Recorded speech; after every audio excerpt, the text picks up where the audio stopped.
प्रभु यीशु ने उनसे कहा कि तुम नित्य प्रार्थना करो। प्रार्थना का एक लाइफस्टाइल बन जाए।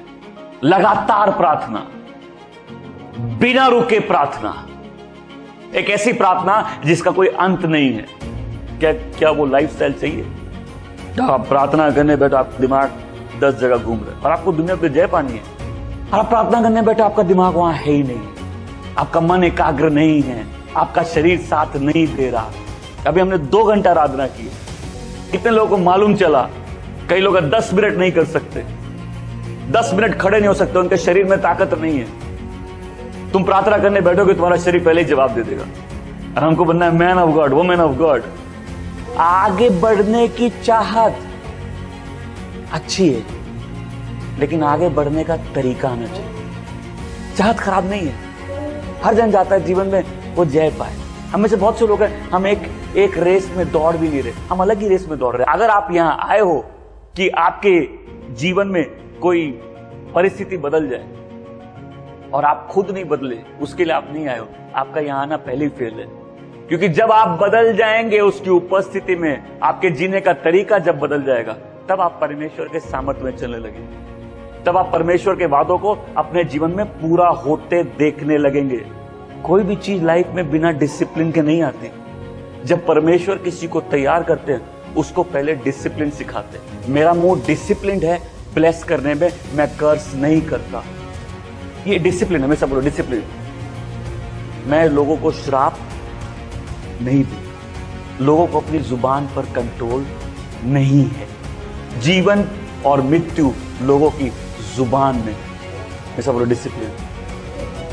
ये जुबान अगर नियंत्रण में नहीं है, हम अपनी आशीषें भी खोएंगे, अपना जीवन भी बर्बाद करेंगे, दूसरों का भी जीवन बर्बाद करेंगे। सारे डिसिप्लिन में सबसे एक इंपॉर्टेंट डिसिप्लिन जो जीवन का है, नित्य प्रार्थना। ऐसे नहीं आएगी, लेकिन आप अगर 10 मिनट खड़े नहीं रह सकते तो आपको लगा एक दिन में आप 2 घंटे की आदत डाल लोगे। नहीं होता ऐसे, कष्ट देना पड़ेगा। मैं सब लोग कष्ट देना पड़ेगा, शरीर को कष्ट देना पड़ेगा, क्योंकि बिना सैक्रिफाइस के लाइफ में कोई ब्लेसिंग नहीं। जब सब सोए हम जागे, इसका मतलब हमने किया है सैक्रिफाइस। जब सब खा रहे और हम भूखे, इसका मतलब हमने क्या किया? हम अपने बॉडी को नियंत्रण में रख रहे हैं। क्यों? हमको प्रार्थना करनी है। प्रार्थना करना आसान चीज नहीं है। आपने जितने घंटे प्रार्थना की और आपका जीवन अगर आप देख ले, तो आपको समझ में आ जाएगा आपने क्या प्रार्थना की। प्रभु को बोले, प्रभु मुझे प्रार्थना करना सिखाइए। एक व्यक्ति जो प्रार्थना में कमजोर है, सब जगह कमजोर है। और अगर यहां कोई है जिसको मैं जानता हूं कुछ लोगों को उद्धार नहीं मिला, ये बातें तुम्हारे ऊपर से जाएगी, समझ में भी नहीं आएगी, क्योंकि जो स्वाभाविक मन है, आत्मिक बातें उसके लिए नहीं है।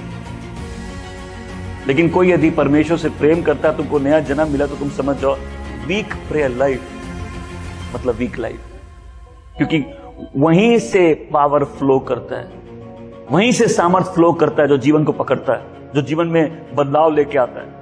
प्रभु मुझे प्रार्थना करना सिखाइए। हम प्रार्थना करने बैठते, एक पहला दिन हम प्रार्थना करते हैं, हम इतना खुश हो जाते हैं कि हमने आज प्रार्थना की। 3 दिन तक प्रार्थना नहीं करते, और फिर 3 दिन बाद जो पहले दिन वाला आनंद आता वो कभी नहीं आता।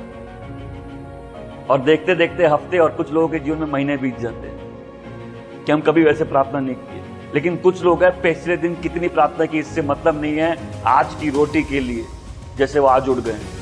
उनको मालूम है मैं कल की ब्लेसिंग में जी नहीं सकता, और ये प्रार्थना एक लाइफस्टाइल है। ये प्रार्थना मेरे पिता के साथ मेरा कम्युनियन है, ये प्रार्थना मेरे पिता के साथ मेरी सहभागिता है।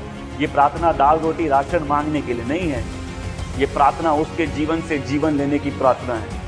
ऐसा बोले, प्रभु मुझे प्रार्थना करना सिखाइए, मुझे प्रार्थना का व्यक्ति बनना है।